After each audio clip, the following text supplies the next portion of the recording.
Hi, and welcome to She's the Boss, the show that is all about female founders and women doing extraordinary things in business. Now, today, I cannot wait to interview my next guest, whose name is Cassidy La Creme. What a name. She is the founder of La Creme Society. She's also got a fashion accessories label which is called We Can't Be Tamed, which of course I love the name. But here's the thing. Cassidy is a massive superstar in Malaysia. She has over 91,000 people who follow her on YouTube or who've subscribed. And when she does YouTube videos of her singing, she gets between 400,000 and 1.2 million views, maybe 1.5 million views to her videos. So she's an absolute champion. And I obviously have a lot to learn from her because I'm nowhere near that. But welcome, Cassidy. It's so great to have you on the show. Thank you so much for having me, Jules. I'm excited to be here. What an intro. Oh, well, I mean, you are amazing, and I cannot wait to hear how that all happened. But let's start off with what you're doing now. Do you want to tell everybody what you're actually doing right now? Okay, so I'm sure we'll get into it later, but I've just moved back to Australia, picked up my life because of COVID. So I'm sort of reestablishing myself here, and it's like a whole new rebirth. So at the moment I'm working on all new music, all new shows, like live performances, a new album, new fashion accessories stuff, a podcast, many things. I like to keep myself busy. You do like to keep yourself busy.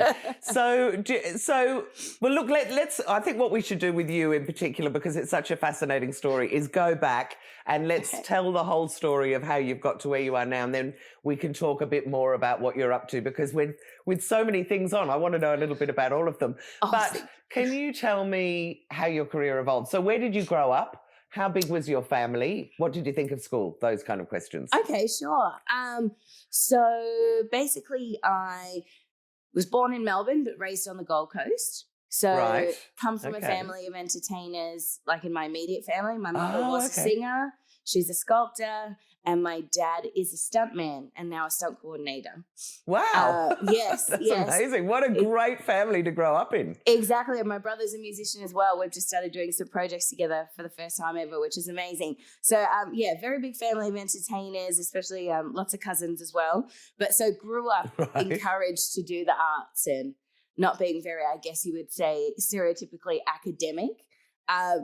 Always danced through school, entertainment, everything.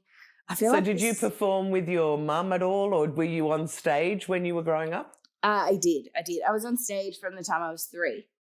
Wow, Cassidy. My first so that's your home. I couldn't dance yet, so they just had me walking across the stage while everyone sang to me.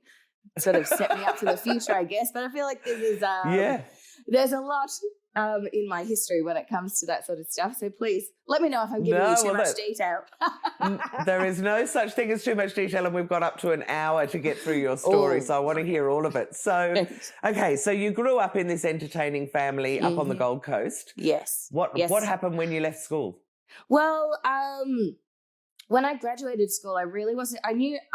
Basically, I always knew innately when I was young that I was meant to be famous, quote unquote. I just always people used to be like, what are you going to be when you grow up? I said, famous. Famous? Oh, I love that. I don't know. You've done it. I'm meant to be. I'm just meant to be. It's going to happen. Yeah, exactly. So for me, when I finished school, I had no idea what I was doing. I just knew that I wanted to entertain and perform, and I started working at the theme parks on the Gold Coast. So but I went more for dancing because I'd had a few bad experiences singing when I was younger, and I had really bad stage fright. Hang on. No. Well, then take me back to that. What happened when you were younger, and what gave you stage fright? Because I can't imagine you having stage fright. Right now, these days. But I know, but it doesn't take very much to trip us up for a few years, and you just lose all your confidence. So what happened? Yeah, well, I think the biggest thing for me when it came to singing was, we know that boys' voices break when they get to their teens, but we don't realize that females' voices actually do too. It's just not obvious in our speaking voices. Pronounced. Oh, right. Yeah, it's only when we sing you can get these cracks in your voice, and there's nothing you're doing wrong, but it's just your body. Is it literally just sort of, your age and that your voice just does that? Yes, absolutely. Okay, and I didn't know that. Yeah, no one knows that, and no one really, although I was told, it's just your age, there was no real way to teach me about it. So this is in your early teens when we're at our most sensitive as well, I'm assuming. Yeah. So I think I was 14 Right. and I had one round of Stedford competitions, and in 2 performances I had a lot of really bad breaks, and I can be rather emotionally sensitive, and I remember crying and being like, I'll never perform again. And Cassidy. you know, typical people would also bring you down as well and be like, well, you're not very good, you know, teenagers. And you go, and so, yeah, I sort of just bought into that. So it was just yeah, right. So it was just that perfect storm of people being horrible, hormones going crazy, and then you had a performance for something like a Stedford, which obviously has got quite a big audience. Yes. And you just lost your nerve. Okay, so off to the Gold Coast, off to the theme parks you go. Yes. What did you do there? I started at SeaWorld as a cheerleader in the ski show and a mascot.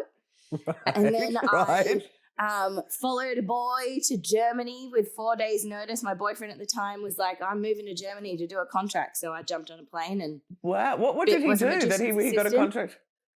Oh, how amazing. I love it. He was actually a water skier in the show.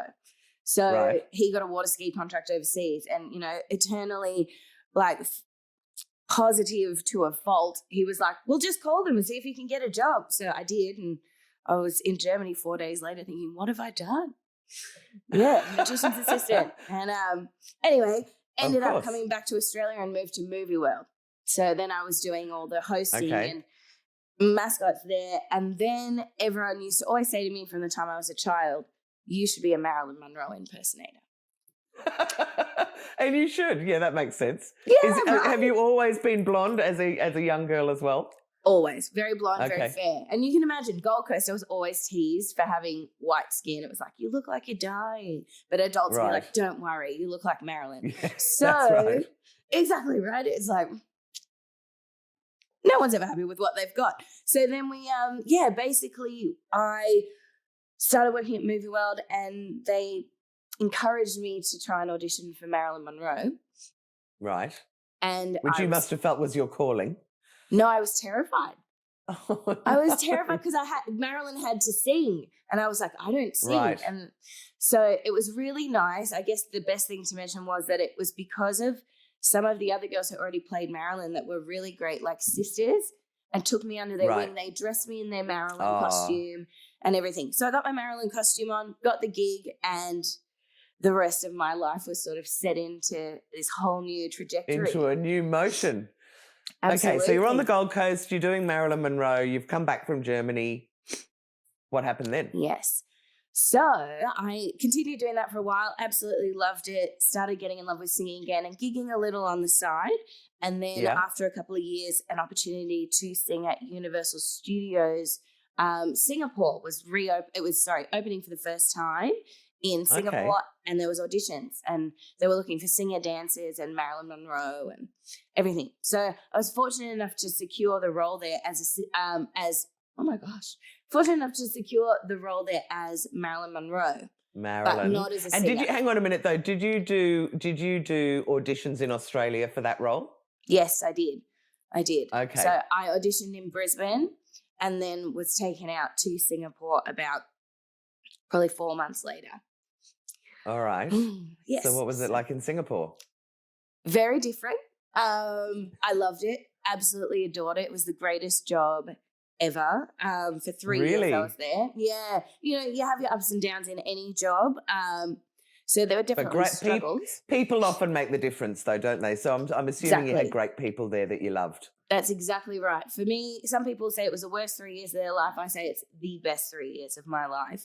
Fantastic. Yeah, I just like fit right in there and absolutely loved it. But there was one thing missing, which was I wasn't singing. I felt like, because Marilyn, they didn't sing. She was just a photo opportunity. Right, okay. Something was missing. So I asked them, can I go and work with a band on the side, like a local band, and just sing in some pubs? And they gave me permission.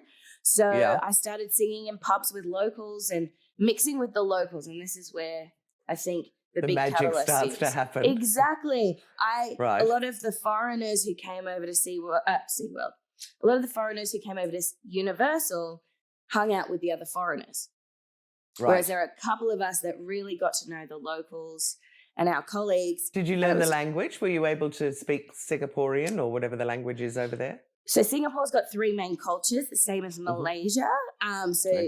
Indian, Chinese, and Malay. So I spoke a little bit of Malay. I could say like, how are you? Right. And all the bad words. You know, you learn all the silly stuff when you first I need a beer, you know, all yes, those kind of exactly. important words. Exactly. Nothing actually. Would you like to buy me a drink? Exactly. All the cheeky stuff. Yeah, okay. So yeah, I just sort of learned that sort of stuff and hung out with them and was singing with some bands. And then I sort of, same thing as it's like a theme in my life. A lot of people start saying the same thing. And intuitively you go, I feel like this is happening for a reason. Why not? So a lot of people started saying, you should sing in our language. We dare you to sing a song in our language. And no one was doing it at the time. YouTube was new. Facebook was sort of still just starting video. So when are we talking about now? Around early 2000s? This is 2012. Okay, 2012. All right. Yes. So 2012, I start performing in this band, and they dared me to sing a song and made it possible for me. I was very nervous, so they said, let's do it as a duet. Okay. And I didn't actually speak the language, so I just learnt it by ear and looking at the lyrics, and it went viral, massively viral. So what was this? Was it a song that we know, or was it just a song that's really popular in Singapore or Malaysia? It was, I guess you would say it was like a movie soundtrack at the time that was just like a really big deal.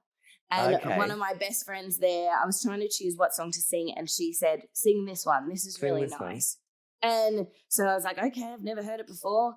But it just was one of those serendipitous things where it was like right time, right place, right song. Okay, so let's tell everyone, because I know I've met you for a coffee and I know what this number is, which blows my tiny mind. Tell everyone, when you say it went viral, what do you mean? Well, okay, so on my YouTube channel, it's got 1.2 million views, I think now. But on multiple other channels, like a few radio stations posted it. So collectively, over the different platforms, it has over 9 million views. 9 million views is just so out of control. So you've had this thing go viral. So just tell me about what it was like as you watched it go viral, though, because it must have been, you know, I'm assuming you did it one evening. Who put it up on YouTube? Was it you? And then what happens? How did you know that it was taking off? Oh, it was really fascinating, actually. Thanks for asking. I uploaded it onto, I think, Facebook and YouTube simultaneously, maybe. Okay. Just like a little, you know, this is what I've just done. Ha, ha, ha, look, I can sing in this language. Yeah, exactly. I was just like, oh, hey, guys, look what we've tried to do. Ha, ha, hope you like it. Share it around. And the other thing is, sorry, were you dressed as Marylin or doing anything that made you Marylin-esque when you were doing this performance? Not at all. I was complete opposite to how I So you were just a blonde Aussie girl? Yep. Okay. Very simple makeup, straight hair, plain black dress. The whole video is very minimal. Right. Okay. And so what happened?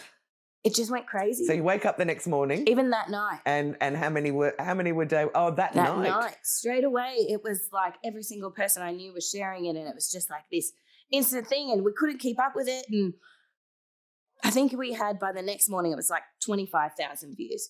You know what I mean? And it was like not even in 12 hours. And you have to remember, Singapore's the size of the country. It takes 40 minutes to drive from one side to the other. So by the next day when I went to work, every single person at my work had seen it. Everyone on the way to work had seen it. And I started getting stopped by people on the way to work that were strangers being like, did I see you on Facebook singing in Malay? Oh, I love, that's why I wanted you to say, because I just love that idea of, you know, like they show in the movies, it goes 25,000 and then at 11 o'clock in the morning at your break, you have a look again and it's 40,000. And then, you know, by that night it's 80,000. Is that sort of how it went? Exactly how it went. It was crazy. I had like taxi drivers stopping mid-ride on the side of the road to scream out the window. It was so incredible and really overwhelming, obviously, at the same time. But I had a sense of calm because, you know, as I said earlier, it was like innately. You've been waiting for this. That's right. You knew that your time had come. It was like, oh, well, yeah. So what do you do when something like that happens? I mean, what do you do with your career to try and capitalize on it? That has always been my biggest, I would say, struggle, is I've really always struggled with strategy. I tend to do everything very intuitively.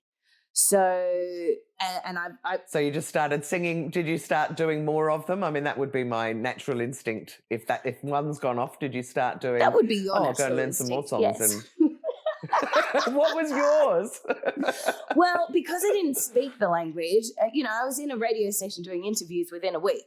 But for me, this career was like a very long build, as opposed to most people would go, oh, this is the thing to do now.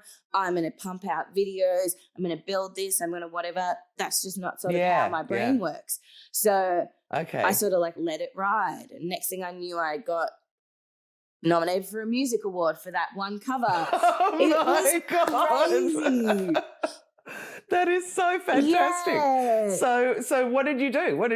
I was just shocked, but I was just riding the wave, doing a few gigs here and there, enjoying it, and like thinking, and still being Marilyn during the day in movie world or whatever, Universal. Exactly. Right? And then my contract ended. We did one more song, and I think it was a really poor song choice, and it didn't really do very well. Right. Which I would learn that throughout the rest of my career, that not everyone was going to be a hit. But for me, it became something I just sort of did every 6 months. So every 6 months, you'd just put another one out. Yeah, I was never really strategic with it. And not every time, but almost every time I put something out, it would just be like all over the news in another country, like in Malaysia instead. And it just didn't make sense to me. But I was like, oh, well, this is something I'll keep doing without any strategy. And sounds like a dream to me. Really? I mean, wow. Yeah. So how do you make money out of that? Like, I mean, did brands start coming to you and saying, oh, will you be the model for our shampoo or conditioner or skin cream? Did you get any of that kind of stuff? It took many years, actually, surprisingly. Right. Because people will come to you with the free stuff. The free stuff is like, oh, yeah, okay, cool. We want you to have this, do this, wear this. We'll give it to you for free. And that was, influencers didn't exist at this time. There was no such thing. Yeah. So that's a whole new concept that I've sort of grown up with, as that concept has sort of evolved. Right. I would never have thought of what was an influencer years ago. So I moved back to Australia for 4 years, made songs here and there. I got offered 3 different record contracts in that time, but it was never right. Did you take up on any of them? No. Right. It was just instinct. And I was like, it's not quite right. It's not quite right. I really educated myself on contracts, but So what were the bits that weren't right? They wanted to kind of own all your work or something? What were the alarm bells going off for you when you were being offered those sorts of contracts? It is not obvious from Just in general. outside, but the music industry is designed to screw you over as an artist.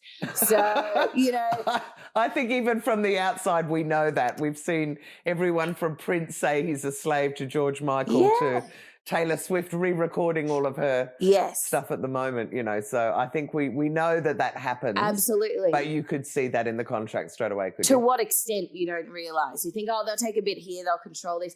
But these contracts, that if you don't know your contract law, basically they own you forever. Not even worldwide, universe-wide in the galaxy. You know what I mean? Like, their contracts are airtight if you don't know your business. So if a record label wants you well enough, they will negotiate. Like, if they're desperate to have you, they will. So I just had to wait till I had that sort of pull, till it was my time. Yep. So I kept going, it's not my time. I like it. That's a great strategy as well. Yeah. Okay. So what were you doing in the meantime? For a crust, what were you doing? Just entertaining, not just, but entertaining in Australia? Yeah, a bit of everything. I literally was doing whatever I could to make ends meet and to support the videos I was making. So at one point I had 4 jobs that I was working, 2 being entertainment, 1 being teaching Zumba, and another was doing children's parties as Elsa, which surprisingly pays really well. And you would be perfect for that. Now, hang on though, I'm just thinking, so you've got 91,000 YouTube subscribers, and I know I'm trying to get it to even 1,000. I don't think I've even got to 200 yet. It picks up soon, I bet you. Well, I was going to say, does that pay you? Do you get paid by YouTube? Does that give you a living? If I'm 100% honest, no, not at all, even to this day. Right. Because when you sing music, you don't own everything in that video. Oh, the original. Yeah. Right. So even if you've got the rights to sing it, the record so labels you need to start writing money. songs. Yes. Right. So you need to start writing your own songs with no contract with a record label. Exactly. In order to be a Justin Bieber. And I guess the other thing is you want to get picked up by somebody who has, like Justin Bieber has, I guess. Yes. With Usher, where someone looks at you and goes, oh my God, this is amazing. And that really kickstarts a big international music career. And the right people, exactly. And the ones who not only want to help you, but that are good people and have the right intentions for you. And so it's definitely a bit of it's all about timing and luck and everything. No matter how much you try, it's completely that. It's a minefield. So is that still part of your strategy? Like, I'm just going to keep going. Yeah. I'm going to keep pumping it out there. Yes. And, one day someone will reach out to me and they'll realise my value, and it won't be a rip-off contract. It'll be a nice one. Yeah, it has always been that. Right. Because I would say I am ultimately just resilient. My father is an amputee. He lost his leg when I was 4 years old. He was in a major, major accident, and losing his leg was the smallest of his injuries, but I wouldn't even know he's an amputee. So can I just say, was there an article in the media very recently about him? I feel like I read a story about someone who was a stuntman. One-legged stuntman? With a one-legged stuntman, like in the last 2 weeks. Yeah. There were about it was a double-page spread story about him. Yes. So he's a really well-known stuntman. Yes. Because I'm sure it had a shot of him without his leg on, pretending to, have been run over or whatever it was as well. And it was talking about how it's kind of been handy in some ways. Yeah, exactly. That he lost his leg. Okay, great. Oh, well, he sounds amazing. It was just his 30th anniversary. But yeah, he's amazing. He went on and did all the world's biggest films like King Kong and all those sorts of things. Like, he's so inspirational, and you wouldn't even know that he hasn't got a leg unless you see it. So when you've got someone in your family like that, they just remind you that no matter what, you just kind of have to keep going. Nothing can stop you. Nothing can stop you. What a great dad to have. Okay, so talk to me about some of the challenges that you had along the way, because obviously you're in Singapore, your profile is growing. Yes. But there's not a lot of money coming in at that stage. How do you plan your career? What do you decide to do from there? I know that you said you make decisions, on the hoof as well, but have you got sort of plans for how to get this career kicking in Australia and then America and then the UK and all those sort of big markets? It's funny, I only ever was focused on the one market because that was where the interest was, and that's the beautiful response of the gorgeous people being so grateful that I was learning their language encouraged me. So it was like, oh, well, I guess this is my destiny. This is what I'm meant to do, is what I thought. And so I learned the language. And then eventually, after an interaction with another musician, I moved to Malaysia, just like no plans, no contacts. He just said, I think it's not working out because you're not living there. You need to get there. So I jumped on a plane and moved there. Oh, you're so ballsy. I love it. Thank you. Okay. Yes. There's nothing like just arriving with a suitcase and going, what the hell am I going to do now? Exactly. So what did you do?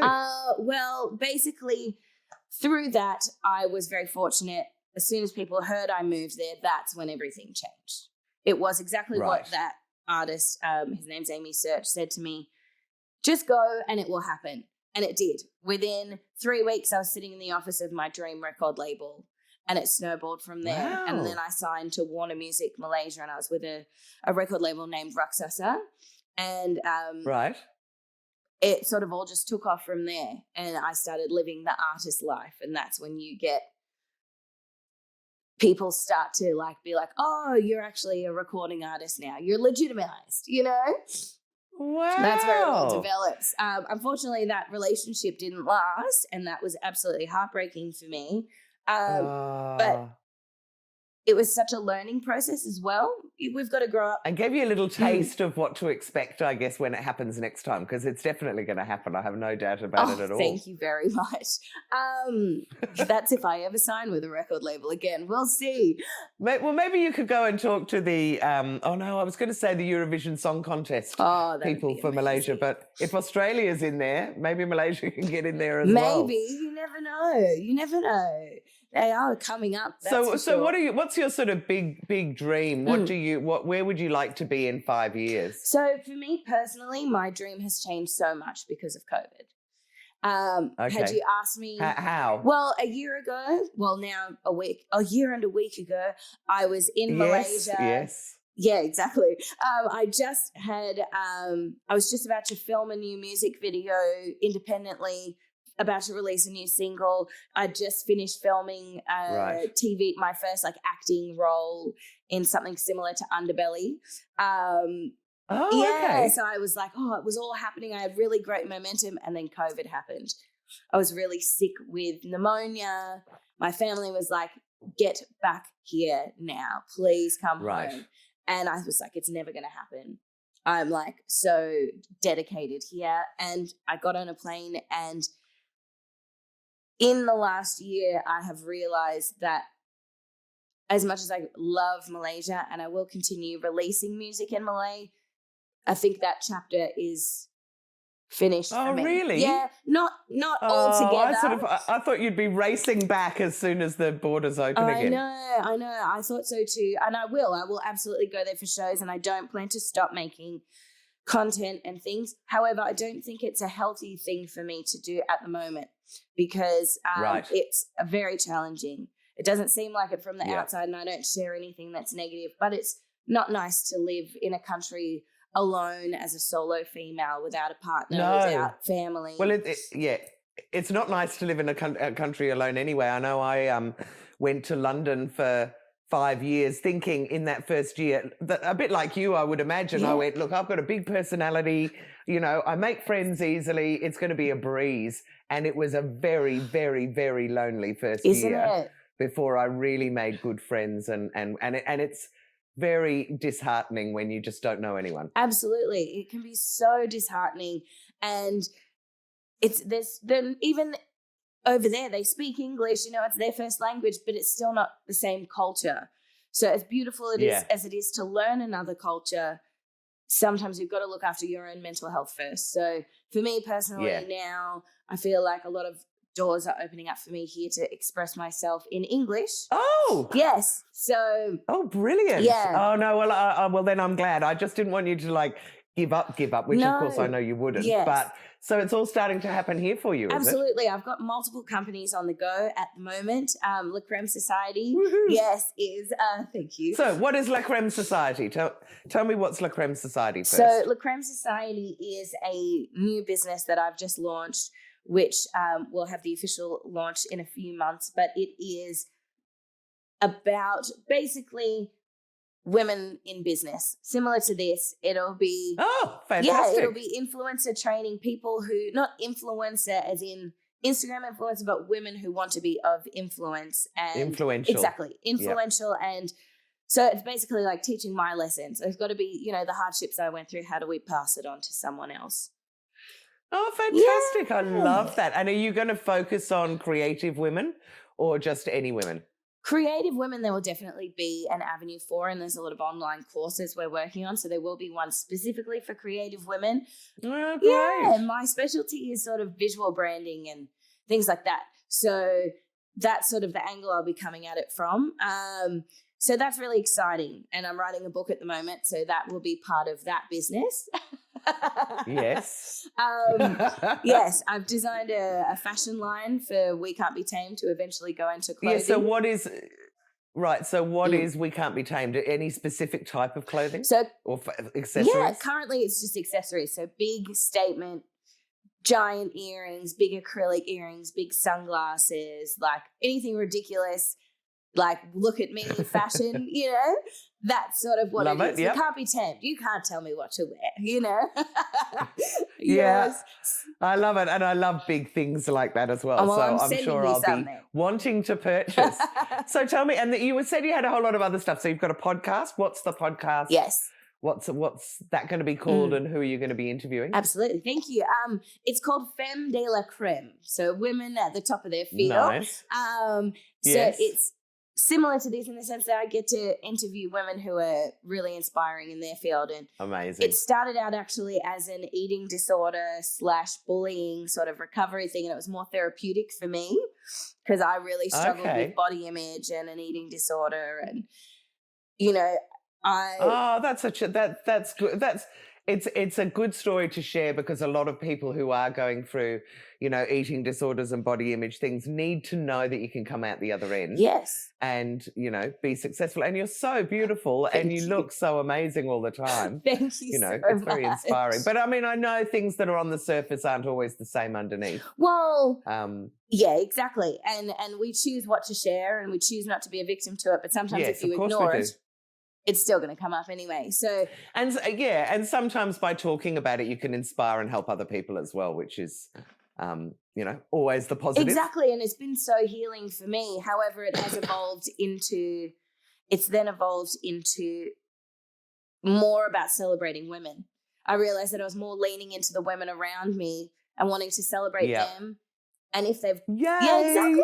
If we've experienced, I am so happy you're doing this. Yeah, thank you, and same to you. Just like you're doing, you know, it really lifts other women up. Well, that's right. We need as many women as possible, shining the light on as many women as possible. Yeah, and that way we'll start seeing all these women and be able to help them. That's true. Amazing. It's very true. So, Cassidy, how are you going to let people know about this? What's the best way that people can get hold of you, other than obviously going to your YouTube channel and checking out all your videos? But how else? And I know that you have got a LinkedIn profile, but where, you know, have you got websites? Have you got ways that people can contact you that way? Absolutely. I mean, the best place to obviously find me is on Instagram at Cassidy La Creme.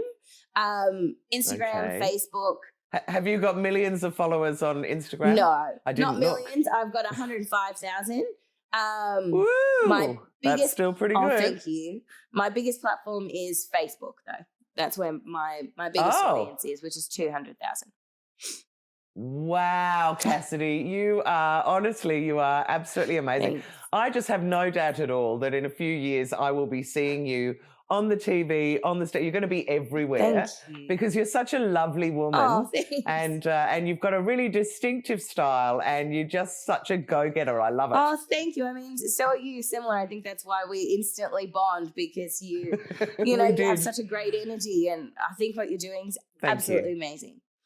Thank you so, so much. So Facebook is the best way for people to get hold of you. Keep your eye out for La Creme Society, everyone. Keep your eye out for We Can't Be Tamed, which is an awesome name for the fashion accessories. And I will really, really look forward to sharing this interview. Thank you so much, Jules. This has been awesome. My absolute pleasure. Thank you.